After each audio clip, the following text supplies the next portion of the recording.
So, I've got a question for you. What is the worst year to be alive? You might think that this is a debatable topic to some extent, but you'd be wrong, because there is a definitive answer to this very question. To our knowledge, there is a certain year in history which was deemed the absolute worst year to be alive. And how do we know this? Well, science has the answers. That's right folks, science. There is a definitive answer to this question, and the answer to the question is the volcanic winter of the year 536 AD.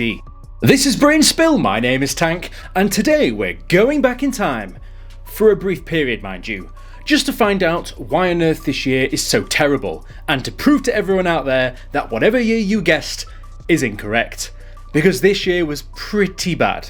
So yeah, let's go back and see what all the fuss was about. This is one of the brilliant things about having a green screen, you can just pretend to do whatever the hell you want. Time machine. Stone Ages. Future. The year 536 AD. And I'ma tell you straight up, you thought 2023 was bad? It ain't got nothing on this. Before we jump in, if you like the video, be sure to subscribe and hit the bell to never miss an upload. So, what made this year so bad on the entirety of human existence? The year 536 AD marked the beginning of a period of significant and widespread climate disruption known as the volcanic winter of 536 AD. This catastrophic event is believed to have caused a series of volcanic eruptions, leading to a global cooling phenomenon that resulted in crop failures, famines and widespread societal disruptions. Shortly after this was the Plague of Justinian, a widespread famine across the whole of the Mediterranean basin in Europe and the Near Eastern regions between the years 541 and 549 AD. This killed an estimated 15 to 100 million people. You might be thinking, wow, that's pretty terrible. And you'd be correct. But I know what you're probably asking as well. Even though all of these things are awful, how do we know they happened? And how do we know they specifically happened in that year? Well, we've got evidence, folks. Documentary evidence that's gonna blow your socks off. Most contemporary accounts of volcanic winters are from authors in the Eastern Roman Empire. Modern scholarship has determined that in the early year of 536 AD, or possibly late 535, an eruption ejected massive amounts of sulfate aerosols into the atmosphere, which reduced the solar radiation reaching the Earth's surface and cooled the atmosphere for several years. In March 536, there were accounts of people experiencing darkened skies and cooler temperatures.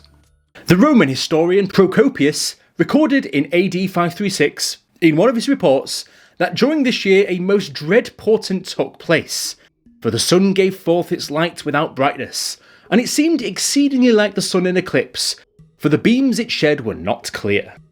Aside from speaking in complete riddles, another account in the year 538 AD came from the Roman statesman Cassiodorus, in which he described the following lines as the sun's rays were weak and they appeared in a bluish colour.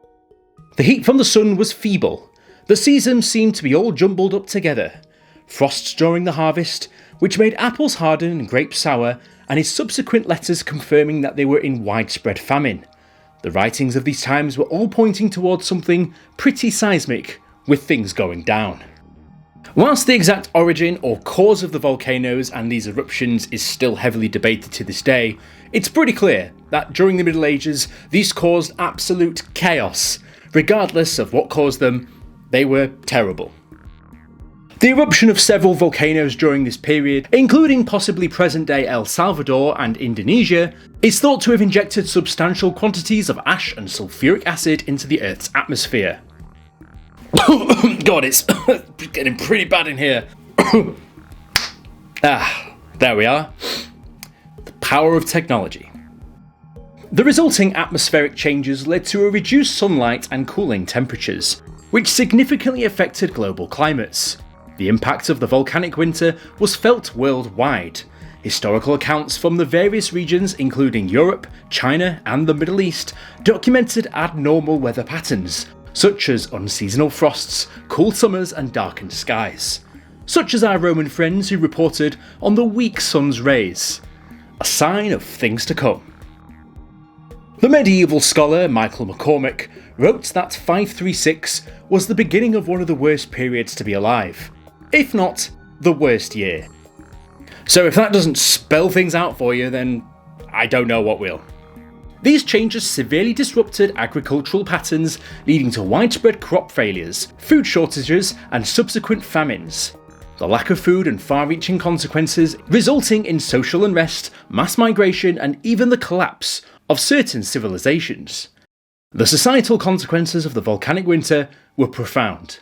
As crops failed and food shortages became widespread, populations faced starvation and malnutrition, leading to weakened immune systems and increased susceptibility to those nasty diseases. The weakened social and economic structures often led to political instability and conflicts, as all things do when everything gets kind of f***ed up. So yes, like I said, this was the beginning of the end for many of those big empires that we know and love today, such as the Roman Empire and the Gupta Empire in India. As to know how much of a connection these things had is not entirely clear, but given the timeline of events and the collapse of these huge empires just a few years later, it does make you wonder. I'm sure you can draw some parallels together and show that there's probably some correlation here. Probably one of the strangest pieces of evidence pointing towards a possible explanation is the vast gold deposits found that had been left by Scandinavian elites, a sign of them attempting to appease the gods to perhaps bring back the sun. There must have been a pretty good reason why they did this, because I don't think most people would be looking to part with their gold anytime soon. The effects of the volcanic winter were not confined to the immediate aftermath of the eruption. The climate disruption had long-term consequences, including altered weather patterns and ecological changes that persisted for years after the event, even decades. These changes had lasting impacts on the environment, ecosystems, and human societies, shaping the course of our history as we know it. While the historical documentation of the volcanic winter of 536 AD provides insights into the immediate consequences of the event, modern scientific research has sought to unravel the precise mechanisms and global implications of this huge eruption. Through the analysis of ice cores, geological records, and climate modelling, scientists have gained a better understanding of the far-reaching effects of volcanic eruptions of global climates and the environment. People have gone even as far as looking at tree roots to see if they can find out if there's any evidence to corroborate this fact. People basically looked at the rings of trees that lived old enough at the time, and saw that there was an effect around about this time. A lack of growth, basically showing that there was something pretty messed up going on in the world. I don't know how much proof that gives, but at least it kind of shows something was going on at the time. You know, maybe like a huge volcanic eruption or something. Yeah, who knows. While society seems strong, it goes to show that if we have a little less of what we need, society as we know it could completely collapse and millions could die as a result. Through the lessons learned from this historical event, we are better equipped to comprehend the potential consequences of future natural disruptions and to develop strategies to adapt and safeguard against their impact.